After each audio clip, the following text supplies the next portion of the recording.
Welcome to the Car Guys, and this week I'm in the Lamborghini Gallardo Valentino Balboni. It's time to give you an update on this car as it's on the way for a big service at Lamborghini Pangbourne. The big question I want to answer this week is it really worth owning a Lamborghini?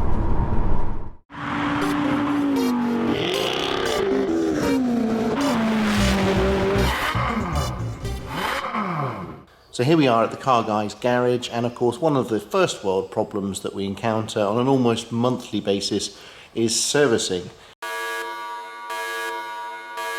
And in order to service cars, you've got to get them out of the garage, and unfortunately today it's the turn of the Lamborghini Gallardo 552 Valentino Balboni, which is off to Pangbourne.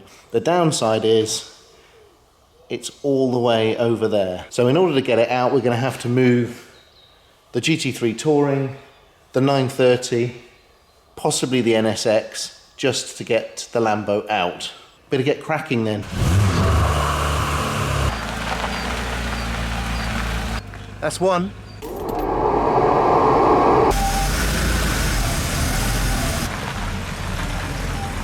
That's two. That's three.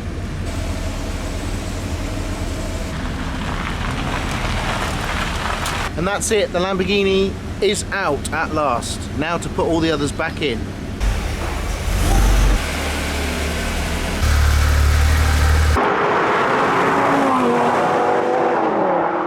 You join me this week in the Lamborghini Gallardo 550/2. This is a manual right-hand drive car, which makes it extremely special. And I'm on my way to Lamborghini Pangbourne, which unfortunately for me is an hour and a half away. So to get this car serviced every year, I've got to drive it an hour and a half on fairly mundane motorway roads. Not the greatest journey that this car ever does, if I'm being honest. Quick wristwatch check. Today I have on my Rolex Hulk, which has a long serial number, which I'll put at the bottom of the screen, but its nickname is the Hulk, so it's a lot easier to say. So it's a steel sports Rolex Submariner that has a beautiful green emeraldy face and also a green ceramic bezel.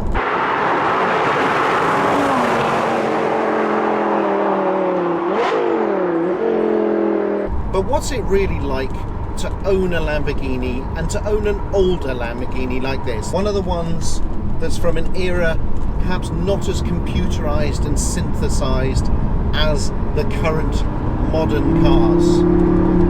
This is a 2010 car, and it is by any stretch of the imagination a bit of a handful. Older Lamborghinis are traditionally extremely temperamental and a bit scary, but most of all the ownership experience of having one can be summed up in one word: expensive.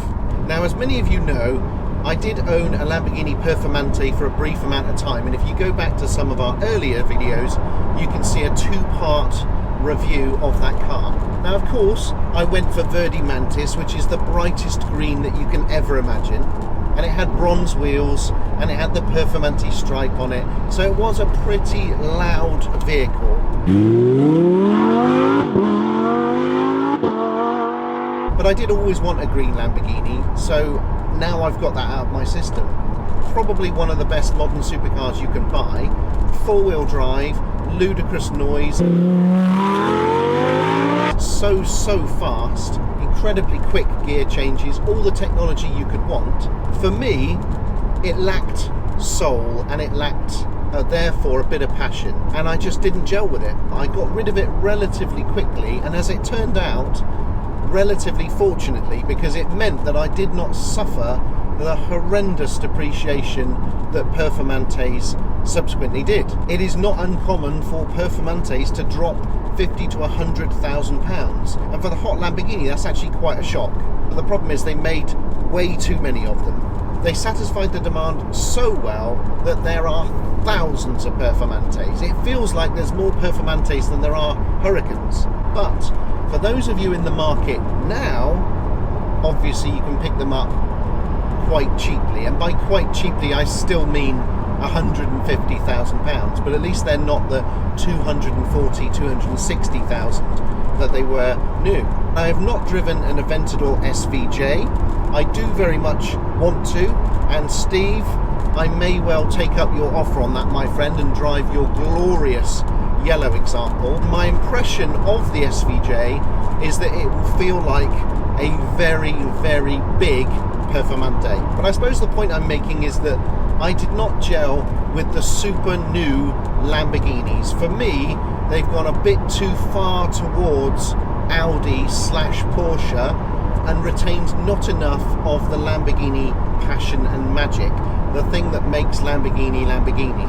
If you were to ask me right now what sort of Lamborghini I would go for, apart from this, it would be a Murcielago. Because a Murcielago to me is all the passion and heritage of Lamborghini, and with just a smidgen of Audi reliability. That's the sweet spot. Those last 6-litre Diablos and that Murcielago, the LP640, those are the ones for me. And I think as a consequence, Lamborghini has really struggled to get me excited and into any of the modern ones. Do you want some beans?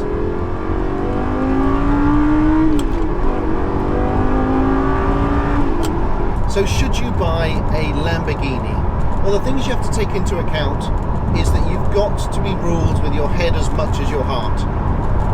It's very easy to look at these beautiful Santa Agata cars and just fall in love with them and not worry about any of the downsides. But the downsides do exist, and it's worth going into any potential purchase with your eyes open.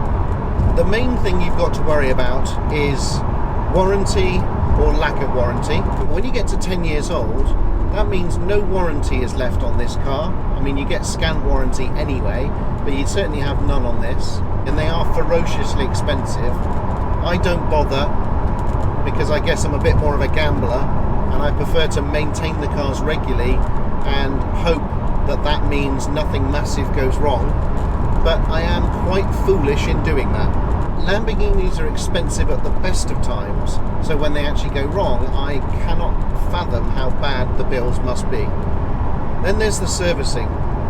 Now, what you may not know is that Lamborghini service prices are a lot higher than a lot of other supercars. When HRO in Lamborghini phoned me to say that the car needed a service, they said, and you do realise this is the big service, sir. This is the 10-year service. And there was a noticeable pause on the other end of the line where they waited to see what my reaction was. Because I'm sure lots of other people go, no, don't do the big service, just do another little service and then maybe I'll flog it. But for me, if you've got a car like this, a special car like this, you need to keep it maintained properly, you need to spend the money on it. A typical small service is going to set you back probably 12 to 1500 quid, and there is always something else that needs to be done. Probably a hose, maybe some tyres, maybe something to do with the brakes. There's always something that means that whenever I have serviced this car, I never ever walk out with a bill less than 2,000 quid. In comparison, if I take my Ferrari Speciale to the service, thanks to the wonders of Ferrari's 7-year servicing plan, the cost is nothing. And that's not an exaggeration.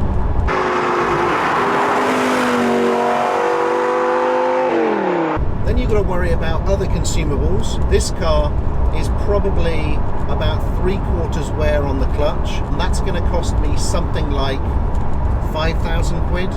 5,000 quid! 5,000 pounds for a clutch. So Lamborghinis also cost obviously a lot to insure, as Lamborghinis are always weighted a little heavier than equivalent Ferraris. So given that there are a lot of downsides and a lot of costs, what's the real benefit of owning a Lamborghini? Well, I'll tell you. It's this.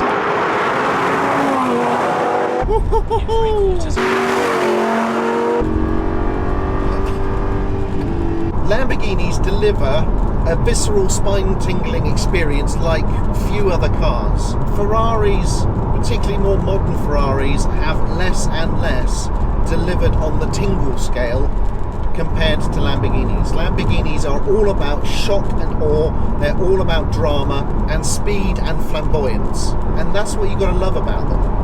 Having said that though, this Balboni edition that I'm driving right now, one of 250 overall, and in this configuration, right-hand drive manual, believed to be less than 10 made in the world, this car is particularly stealthy for a Lamborghini. It's small, the Gallardo itself is a small car, and that is one of the things that makes the Gallardo a really great buy now, because in modern traffic, with everyone having overcrowded roads, the Gallardo platform is pretty small and therefore quite nippy and agile and easy to get in and out of traffic. You've also got fantastic glass all around, loads of great visibility. I can see out the back, I've got huge mirrors, big windscreen, I've got a lot of glass, I can see exactly what's going on around me. But as Lamborghinis go, this is a pretty stealthy machine. It's small, it's black, it's got anthracite wheels, it's quite subtle, and therefore to my mind very classy. It's quite un-Lamborghini-y in terms of the spec, but I think that makes it even cooler. I love the noise, I love the speed, I love the exterior looks and how stealthy it is. I like how comfortable it is and how classy it is overall. I like the manual gearbox. I like the fact that it's a special limited edition and it was created by a guy that I respect massively, Valentino Balboni. What I don't like about it, well, the cost of ownership, very, very high.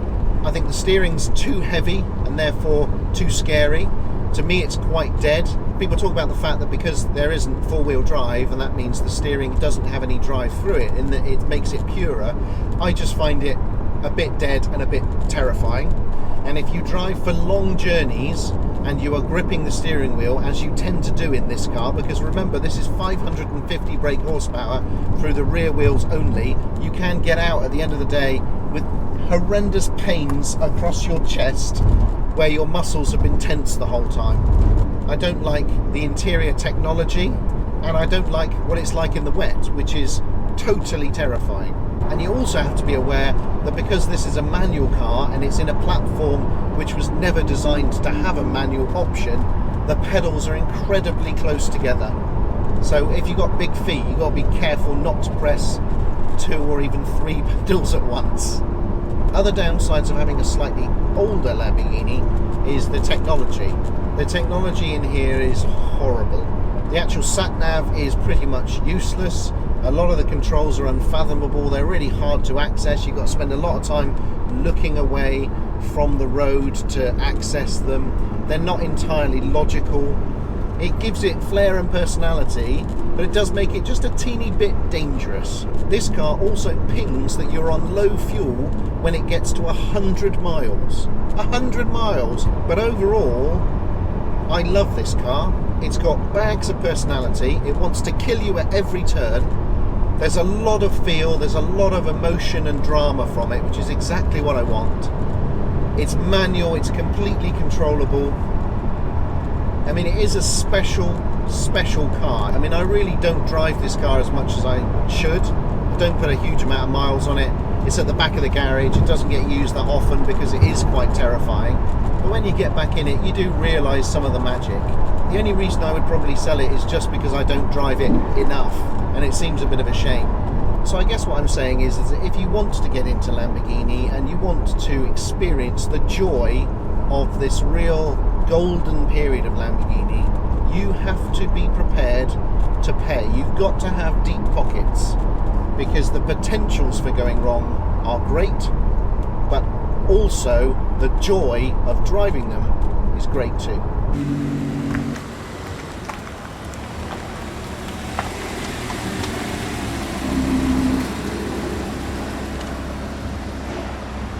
Here I am at Lamborghini Pangbourne, and drop off for what was worryingly termed a big service, and I'll be picking up the car tomorrow. Thanks for watching this episode on Should You Buy a Lamborghini. I hope you enjoyed this run in the Gallardo Valentino Balboni, and I hope you found the information useful. Please subscribe, leave comments and likes, we read them all, and there'll be another Car Guys episode along next week.